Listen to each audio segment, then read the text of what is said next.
నేను అనుకుంటాను నేను ఆరోగ్యంగా ఉన్నాను, రోజు ఎక్సర్సైజ్ చేస్తుంటాను, యాక్టివ్గా వెళ్తుంటాను, చాలా హెల్తీ తిండి తింటుంటాను, ఫైబర్ ఫుడ్ తింటుంటాను, అన్ని బ్యాలెన్స్ ఫుడ్ తింటుంటాను, నాకు న్యూట్రిషనిస్ట్ ఉంటాడు, అన్నీ ఉంటాను, నాకే జబ్బు రాదు, నాకు ఎందుకు రాని ఒక భావంతోనే ఉంటాను. ఎందుకంటే మోస్ట్ మాకు హెల్తీగా ఉండటం అనేది, హెల్తీగా లీడ్ చేయడం అనేది, నాకు ఏ బ్యాడ్ హ్యాబిట్స్ లేవు. ఇప్పుడు సోషల్గా ఫ్రెండ్స్ ఉంటే కానీ వాళ్ళతోటి వైన్ లాంటి ఏదో క్లీన్ అనిపించడం తప్ప. ఓకే. సో అలాంటి నాకు ఈ స్మోకింగ్ కానీ చూయింగ్ సంబంధించినవి కానీ టొబాకోస్ కానీ ఏం లేదు, నాకేం రాదు కదా అని అనుకోవడానికి లేదు.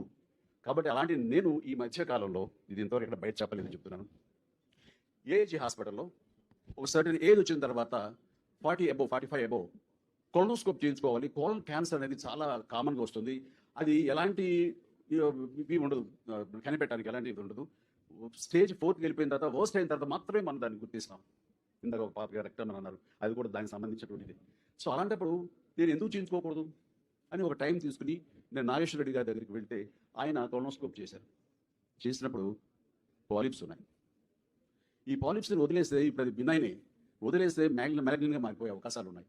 90% 80% of the polyps turns into malignant అన్నారు.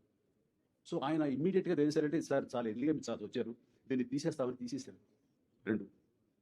అండ్ నేను అనుకుంటాను, ఇది ఈ అవగాహన నాకు లేకపోయి ఉంటే, నా మీద నమ్మకం ఉంటే, నాకు రాదులే అని ఒక నిర్లక్ష్య భావంతో ఉంటే ఖచ్చితంగా నాకు అది ఉండేది కాదు. 1 or 2 years తర్వాత ఏమో నా పరిస్థితి ఎలా ఉండేదో తెలిసేది కాదు.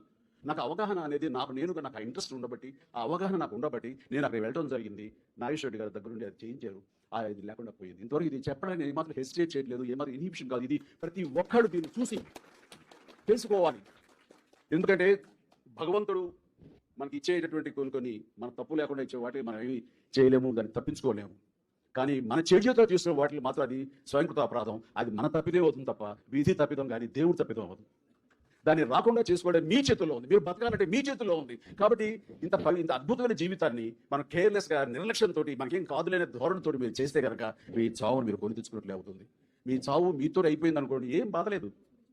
కానీ ఒక కుటుంబాన్ని మీరు విషాదాలు గురి చేస్తారు. మిమ్మల్ని నమ్ముకున్న వాళ్ళు, మీ బిడ్డల్ని, మీ తల్లిదండ్రుల్ని ఎంతమందిని విషాదాలు గురి చేస్తారు. ఇది న్యాయమా? మీకు అవసరమా? మీకు సమ్మతమా? అలా అనుకున్నప్పుడు అనిపిస్తుంది, ఇది చాలామంది ఇగ్నోరెన్స్ తోటి తెలియకుండా పోతుంది. అలాంటి వాళ్ళకి తెలియచెప్తే బాగుంటుంది అని ప్రాక్టికల్గా నాలాంటి అవగాహన ఎంతో కొంత ఉంది. అందులో ఇలాంటి డాక్టర్స్, మన గోపిచంద్ గారు, రమేష్ గారు, ఇలాంటి డాక్టర్స్ సాంగత్యంతో ఈ యొక్క అవేర్నెస్ చాలా వచ్చింది.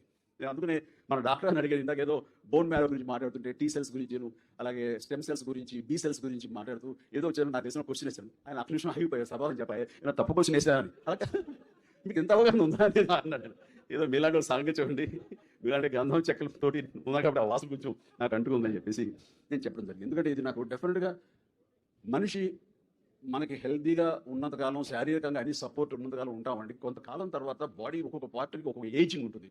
వాటి తర్వాత వాటి ఏజ్ని ఎక్స్టెండ్ చేసే పరిస్థితి మనమే పొందించుకోవాలి. By doing exercise, by doing healthy habits, healthy food habits, ఇవన్నీ చేసుకుంటూ పోవాలి.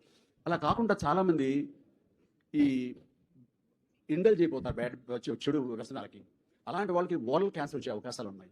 అండ్ మనకు ఉండేటువంటి అట్మాస్ఫియర్లోను, మనం చేసే ఫ్యాక్టరీలోను, వాటిల్లోనూ ఇప్పుడు ఉన్నటువంటి దుమ్ము, ధూళి, ఇలాంటి పొల్యూషన్, ఇలాంటి కలుషిత వాతావరణంలో ఉన్న వాళ్ళకి, ఇలాంటి వాళ్ళందరికీ కూడాను డెఫినెట్గా ఏదో లంగ్స్ ప్రాబ్లం రావచ్చు. స్మోకింగ్ వల్ల lungs problem, and over eating, obesity మూలంగా ఇంకొక ప్రాబ్లం రావచ్చు. సో కేర్లెస్నెస్ మూలంగా ఎన్నెన్నో ప్రాబ్లమ్స్ రావచ్చు అండి. అందులో ముఖ్యంగా ఆడవాళ్ళకి మ్యామోగ్రామ్, సో రొమ్ము క్యాన్సర్ వచ్చే అవకాశాలు ఉంటాయి, లంగ్ క్యాన్సర్ వచ్చే అవకాశాలు ఉంటాయి. అలాగే మగవాళ్ళకి అయితే కనుక ఈ బ్యాడ్ హ్యాబిట్స్ తోటి, స్మోకింగ్ తోటి, మన చిన్న చూ చేయడంతో, ఈ టొబాకో, వీటితోటి ఓరల్ క్యాన్సర్ వచ్చే అవకాశాలు ఉంటాయి. అలాగే జనరల్గా after certain age prostate cancer వచ్చేలాగా, ప్రోస్టేట్ గ్లాండ్ ఈ క్యాన్సర్ వచ్చేలాగా ఉంటుంది. దానికి PSA అని ఒక టెస్ట్ రెగ్యులర్ చేయించుకుంటూ ఉండాలి. అండ్ కోలన్ టెస్ట్ నేను చేయించాను అన్నాయి, అది అలానే చేయించుకుంటూ ఉండాలి. అండ్ ఇవి చేయించుకుంటూ ఉంటే డెఫినెట్లీ ఎప్పుడు చేయించుకుంటూ బ్యాడ్ హ్యాబిట్స్కి దూరంగా ఉండగలిగితే ఖచ్చితంగా మనం వీటిని ముందస్తుగానే క్యాన్సర్ని నిర్మూలించలేము కానీ నివారించవచ్చు, వాటిని రాకుండా చేసుకోవచ్చు వాటిని. సో ఈ రోజున మన సెన్సస్ చూసే కనుక 2022 ఇండియాలో దాదాపుగా 19 లక్షల మంది కొత్తగా క్యాన్సర్ బారిన పడ్డారని తెలిసినప్పుడు షాక్ తిన్నాను. దాదాపు 2 million పీపుల్ గాట్ ఎఫెక్టెడ్ అండి. ఇది చాలా అలారమింగ్ ఉంది. ఇది కాకుండా ప్రతి సంవత్సరం 12% చొప్పున ఎన్హాన్స్ అయ్యే అవకాశాలు ఉన్నాయి, because of our life styles, because of our food habits, because of our carelessness, almost ఎన్నో రకాలుగా ఉంది. సో ఈ క్యాన్సర్ అనే దాన్ని ముందస్తుగా మనం గుర్తించగలిగితే నివారించడం అనేది ఇది నాట్ ఏ బిగ్ డీల్. అదే చెప్పారు, మనకున్నటువంటి టెక్నాలజీని, మనకున్న అవైలబుల్ ఈ మిషన్స్, అవి కొత్తగా ఇందులో పెట్టినటువంటి మిషన్